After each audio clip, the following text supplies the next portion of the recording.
제33장. 그런즉 욥이여, 내 말을 들으며 내 모든 말에 귀를 기울이기를 원하노라. 내가 입을 여니 내 혀가 입에서 말하는구나. 내 마음의 정직함이 곧 내 말이며 내 입술이 아는 바가 진실을 말하느니라. 하나님의 영이 나를 지으셨고 전능자의 기운이 나를 살리시느니라. 그대가 할 수 있거든 일어서서 내게 대답하고 내 앞에 진술하라. 나와 그대가 하나님 앞에서 동일하니 나도 흙으로 지으심을 입었은즉 내 위엄으로는 그대를 두렵게 하지 못하고 내 손으로는 그대를 누르지 못하느니라. 그대는 실로 내가 듣는 데서 말하였고 나는 그대의 말소리를 들었느니라. 이르기를 나는 깨끗하여 악인이 아니며 순전하고 불의도 없거늘 참으로 하나님이 나에게서 잘못을 찾으시며 나를 자기의 원수로 여기사 내 발을 착고에 채우시고 나의 모든 길을 감시하신다 하였느니라. 내가 그대에게 대답하리라. 이 말에 그대가 의롭지 못하니 하나님은 사람보다 크심이니라. 하나님께서 사람의 말에 대답하지 않으신다여 어찌 하나님과 논쟁하겠느냐. 하나님은 한 번 말씀하시고 다시 말씀하시되 사람은 관심이 없도다. 사람이 침상에서 졸며 깊이 잠들 때에나 꿈에나 밤에 환상을 볼 때에 그가 사람의 귀를 여시고 경고로써 두렵게 하시니 이는 사람에게 그의 행실을 버리게 하려 하심이며 사람의 교만을 막으려 하심이라. 그는 사람의 혼을 구덩이에 빠지지 않게 하시며 그 생명을 칼에 맞아 멸망하지 않게 하시느니라. 혹은 사람이 병성의 고통과 뼈가 늘 쑤심의 징계를 받나니 그의 생명은 음식을 싫어하고 그의 마음은 별미를 싫어하며 그의 살은 파리하여 보이지 아니하고 보이지 않던 뼈가 드러나서 그의 마음은 구덩이에 그의 생명은 멸하는 자에게 가까워지느니라. 만일 일천천사 가운데 하나가 그 사람의 중보자로 함께 있어서 그의 정당함을 보일진대 하나님이 그 사람을 불쌍히 여기사 그를 건져서 구덩이에 내려가지 않게 하라. 내가 대속물을 얻었다 하시리라. 그런즉 그의 살이 청년보다 부드러워지며 젊음을 회복하리라. 그는 하나님께 기도함으로 하나님이 은혜를 베푸사 그로 말미암아 기뻐 외치며 하나님의 얼굴을 보게 하시고 사람에게 그의 공의를 회복시키시느니라. 그가 사람 앞에서 노래하여 이르기를 내가 범죄하여 옳은 것을 그르쳤으나 내게 무익하였구나. 하나님이 내 영혼을 건지사 구덩이에 내려가지 않게 하셨으니 내 생명이 빛을 보겠구나 하리라. 실로 하나님이 사람에게 이 모든 일을 제삼 행하심은 그들의 영혼을 구덩이에서 이끌어 생명의 빛을 그들에게 비추려 하심이니라. 욥이여, 내 말을 귀담아 들으라. 잠잠하라, 내가 말하리라. 만일 할 말이 있거든 대답하라. 내가 기쁜 마음으로 그대를 의롭다 하리니 그대는 말하라. 만일 없으면 내 말을 들으라. 잠잠하라, 내가 지혜로 그대를 가르치리라.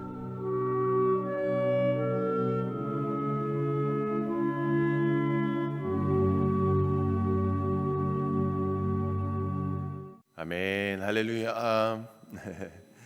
하루도 어제도 평안하셨습니까? 네, 아침에 일어났는데 목이 따끔따끔하고 좀 목감기 증상이 있는 것 같아요. 그러니까 어제도 좀 그래서 목감기 약을 먹고 잤는데도 좀 목이 불편함이 있습니다. 그래서 혹시라도 조금 이렇게 소리가 혹시라도 음이탈이 나거나 잘 안 나와도 좀 이해해 주시고, 우리 성도님들도 조금 감기, 요즘 계절이 좀 바뀌면서 좀 감기 이렇게 좀 도는 것 같은데 우리 성도님들도 특별히 또 영육에 강건하시기를 주님의 이름으로 축복합니다. 네, 어제부터 우리가 이제 32장을 보았는데 32장부터 37장까지 이제 이 6장은 엘리후의 변론이라고 말씀을 드렸습니다. 엘리후의 이 설교와도 같고 또 연설과도 같은 그런 부분이라 할 수 있습니다. 이 엘리후는 좀 독특한 인물인 것 같습니다. 좀 나이가 어린데도 불구하고 자부심이 좀 이렇게 많았던 그런 사람이지 않나. 또 그의 지혜로 욥에게 가르치겠다라고 이렇게 말을 하기도 합니다. 그는 욥의 친구들이 잘못된 방향으로 대화를 이어갔다라고 생각했기 때문에 어제 말씀에서 보았듯이 이렇게 분노가 가득한 모습으로 말을 시작하기도 하였지요. 그런데 이 엘리후의 입을 연 근본적인 이유는 분을 내기 위함은 아니었습니다. 질책을 하거나 창피를 주기 위함도 아니었습니다. 그가 이렇게 연설을 하는 이유를 욥을 의롭게 하는 것이다. 욥을 의롭게 하기 위해서 자기가 이렇게 말을 한다라고 하는데, 그 말씀이 이제 오늘 본문 32절에서 이렇게 나와 있죠. 32절 말씀을 우리 함께 볼까요? 만일 할 말이 있거든 대답하라. 내가 기쁜 마음으로 그대를 의롭다 하리니 그대는 말하라. 자, 그러니까 여기에 이 엘리후의 이제 마음이 들어가 있는 것입니다. 내가 말을 하게 된 이유가 무엇인가? 엘리후는 지금 욥의 명예를 회복을 열망하고 있다는 것이죠. 욥이 옳다고 인정할 수 있는 위치에 있기를 바란다라는 것입니다. 그래서 그대를 의롭다 하리니 그대는 말하라. 자, 그것을 위해서 하나님께서는 인간에게 어떻게 소통을 시도하는지 두 가지로 오늘 엘리후는 설명을 하고 있습니다. 하나님께서 인간에게 어떻게 소통을 시도하실까요? 이 소통이 너무나도 중요하지 않습니까? 자, 근데 그 첫 번째는 반복해서 말씀하신다는 것입니다. 여러 번 말씀하시는 것. 하나님께서는 사람과 우리와 소통하기 위해서 여러 번 말씀하시고 반복해서 말씀하신다는 거예요. 자, 오늘 본문 14절 말씀을 함께 볼까요? 14절 말씀. 하나님은 한 번 말씀하시고 다시 말씀하시되 사람은 관심이 없도다. 자, 욥은 자신은 깨끗해서 악인이 아니라고 주장하고 있었지요. 순전하고 불의가 없음에도 불구하고 하나님이 본인에게 허물을 찾으시고 마치 원수 대하듯이 대한다라고 말을 했습니다. 그리고 본인을 착고에 채우시고 모든 길을 살피심에도 불구하고 자신에게 아무런 답변을 하지 않으신다. 자, 그래서 하나님을 찾을 수 없다라고 욥은 주장하였습니다. 자, 그러나 엘리후는 아니다라고 이야기하는 것입니다. 욥의 말이 틀렸다라는 것입니다. 하나님께서는 사람에게 여러 번 말씀하시지만 사람이 깨닫지 못할 뿐이다라는 것입니다. 사람이 곤히 잠들었을 때나 밤중의 꿈이나 환상으로 인간에게 끊임없이 말씀하고 계신다라는 것입니다. 여러분도 유독 기억에 남는 그런 특별한 꿈이 있지 않습니까? 하나님께서 꿈을 통해서 우리에게 깨닫게 해주시는 그 경험을 해보지 않으셨습니까? 저도 굉장히 어려웠을 때, 마음이 막 힘들고 지쳤을 때 하나님께서 꿈을 통해서 위로해 주셨던 적이 있습니다. 그 얘기를 장황하게 이때 하기는 좀 그렇고 나중에 기회가 되면 한번 간증을 하겠는데요. 꿈을 통해서 위로를 받습니다. 꿈을 통해서 힘을 주시는 것을 경험한 적이 있습니다. 이처럼 하나님은 주무시거나 숨어 계시는 분이 아니라 늘 깨어서 우리와 또 사람들과 소통을 하시는 분이라는 것이지요. 사실 욥도 이미 꿈에서 하나님과 소통을 경험한 적이 있었습니다. 욥기 7장 14절에 주께서 꿈으로 나를 놀라게 하시고 환상으로 나를 두렵게 하시나이다, 이렇게 말씀했죠. 욥은 하나님이 보내주신 그 꿈과 이상으로 놀라서 무서워했습니다. 그러나 그는 이 꿈들을 잔혹한 고문이라고 생각했습니다. 하나님께서 욥과 소통하시는 방법이 아니라 고통을 주기 위한 잔인한 수단이라고 생각을 했던 것이죠. 자, 하지만 엘리후는 그것이 아니라는 것입니다. 하나님께서 자신에게 무엇을 원하시는지 그것을 깨닫게 하시기 위해서 꿈을 주셨다는 것이죠. 그 꿈을 통해서 악한 일을 멈추게 하시고 또 그의 교만과 자만이 있다면 꿈을 통해서 그것을 꺾이기를 바라셨다라는 것입니다. 하나님께서는 아브라함을 부르시고 모세를 부르실 때 직접적으로 음성을 들려주셔서 그들을 부르셨지요. 자, 그런데 그렇지 않다고 해서 하나님이 우리에게 아무런 말씀을 하지 않으신다라는 것은 아니라는 것입니다. 하나님의 육성이 들리지 않는다고 해서 우리가 하나님을 느낄 수 없는 것이 아니고 하나님과 소통할 수 없는 것이 아니다라는 것입니다. 하나님은 지금도 우리에게 말씀하고 계신 줄 믿습니다. 물론 꿈을 통해서 우리에게 알리실 때도 있습니다. 때로는 악몽을 통해서 우리를 선한 방향으로 이끌어가게 하실 때도 있으십니다. 그것을 통해 말씀하신다라는 것이죠. 자, 또한 어떻게 우리에게 말씀하십니까? 바로 성경 말씀을 통해서 우리에게 주님의 뜻을 알려주십니다. 하나님은 계시된 말씀을 통해서 우리와 끊임없이 대화하기를 원하십니다. 지난 수요일 수요 찬양 예배 때도 말씀의 중요성에 대해서 우리 함께 이야기를 드렸지만, 이 말씀을 통해서 사람이 마음을 돌이켜 교만하지 않도록 그렇게 인도해 주십니다. 또 하나님은 말씀을 통해서 아버지의 마음을 깨닫게 하시고 아버지의 시선이 어디에 있는가를 알게 하십니다.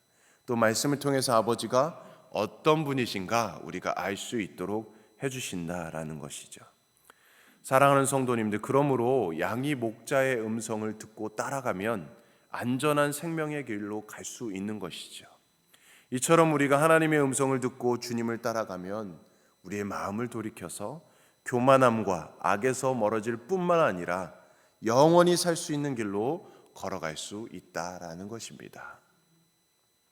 저는 우리가 끊임없이 하나님과 소통하는 자들이 되기를 소망합니다. 계속해서 말씀하시는 이 하나님의 음성에 귀를 기울이고 그 음성을 쫓아 살아가는 우리의 삶이 되기를 축복합니다. 또한 하나님께서는 인간에게 어떻게 소통을 시도하실까요? 자, 두 번째는 고통을 통해서 소통을 시도하십니다. 고통을 통해서. 19절 말씀을 함께 봅니다. 혹은 사람이 병상의 고통과 뼈가 늘 수심의 징계를 받나니. 쉬운 성경 19절에서는 이렇게 말씀합니다. 그분은 사람이 깨닫게 하시려고 뼈마디가 쑤시는 아픔과 고통을 주시기도 합니다. 자, 하나님께서는 우리를 깨닫게 하시기 위해서 육체의 질병과 같은 고난을 허락하시기도 한다라는 것이죠. 이 사실 고난은 강력한 하나님의 언어입니다.